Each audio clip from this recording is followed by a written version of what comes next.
நண்பர்களே, liver transplantation கல்லீரல் மாற்று அறுவை சிகிச்சை கேள்விப்பட்டிருப்பீங்க. அதுக்கு என்ன காரணம்?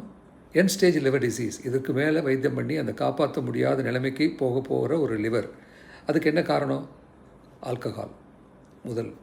அப்புறம் hepatitis B virus, C virus. இந்த தாக்குதல்னால் என்ன நடக்குதுன்னா, இந்த கல்லீரல் கல் மாதிரி ஆகிடுது. அதனுடைய மென்மைத்தன்மை இழந்து அதனுடைய செயலை கொஞ்சம் கொஞ்சமாக இழக்குது. அதற்கு பேர் திசு சிதைவு நோய் அல்லது சிரோசிஸ். அதுக்கு இன்னும் பல காரணங்கள் இருக்குது. ஒன்று என்னென்னா, இந்த ஃபேட் டெபாசிஷன், ஃபேட்டி லிவர்னு நிறைய பார்த்துருப்பீங்க. அது ஆல்கஹால் குடிக்கிறவங்களுக்கு வருது, குடிக்காதவங்களுக்கு வருது, குண்டாக இருக்கிறவங்களுக்கு வருது, ஒல்லியாக இருக்கிறவங்களுக்கு, வயதானவர்களுக்கு வருது, சிறுவர்களுக்கு, சின்ன வயசுக்காரங்களுக்கும் வருது.